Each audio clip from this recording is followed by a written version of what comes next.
Beleza, pessoal? Agora vamos para a sétima questão, certo? Que diz o seguinte: uma pessoa comprou um frasco de álcool anidro. Para se certificar de que o conteúdo do frasco não foi fraudado com a adição de água, basta que ela determine com exatidão. Ok, é uma questão que envolve as propriedades da matéria, tá certo? E aí, pessoal, a gente sabe que existe diferentes tipos de propriedades que vão auxiliar na identificação dos diferentes materiais, das diferentes substâncias. E quais são essas propriedades? Ou qual, né? Vamos ver aqui. No item 1 a gente tem a densidade. Dá para a gente diferenciar uma substância de outra pela densidade?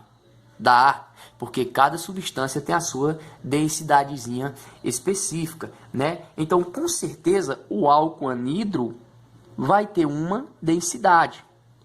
E se esse álcool anidro tivesse sido fraudado, como diz a questão, com a adição de água, né? Ele já vai ter outra densidade, tá? Então é possível sim você calcular a densidade do álcool anidro para saber se ele foi alterado com a adição de água ou não. Então, com certeza vai ter uma diferença de densidade caso ele tenha sido fraudado, como a questão diz, né? Isso, então, pela densidade dá sim, né, para diferenciar um material de outro. Pelo volume dá, pessoal, para diferenciar o álcool anidro do álcool que foi fraudado, né, com a adição de água. Dá para diferenciar pelo volume? Não.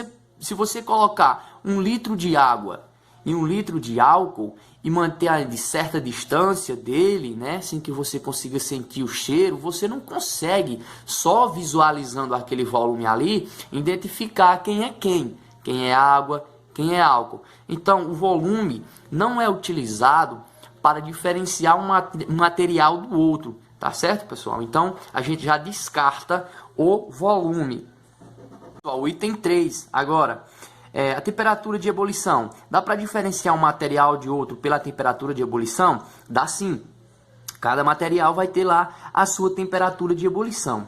Por exemplo, a água a nível do mar ela tem uma temperatura de ebulição de 100 graus Celsius. O sal, será que também é 100 graus Celsius? Claro que não. O sal tem uma temperatura de ebulição muito maior, né? Mais elevada. Então, pela temperatura de ebulição, você consegue diferenciar os materiais. Por exemplo, o próprio álcool aqui, colocar a nível do mar e for medir a temperatura de ebulição, com certeza vou ter uma temperatura de ebulição bem diferente da água. Então dá para diferenciar sim os materiais, né, pela temperatura de ebulição, tá certo?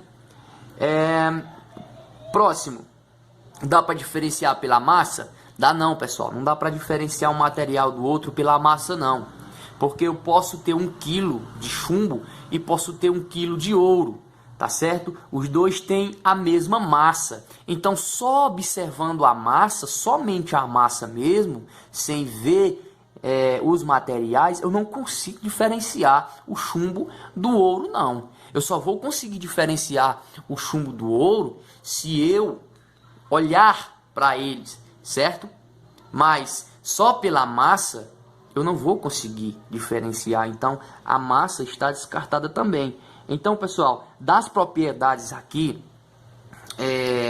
colocadas na questão, as únicas que vão servir para diferenciar um material do outro é a densidade e a temperatura de ebulição, tá certo? Que é o item 1 e o item 3. Então a gente vai marcar a letra B.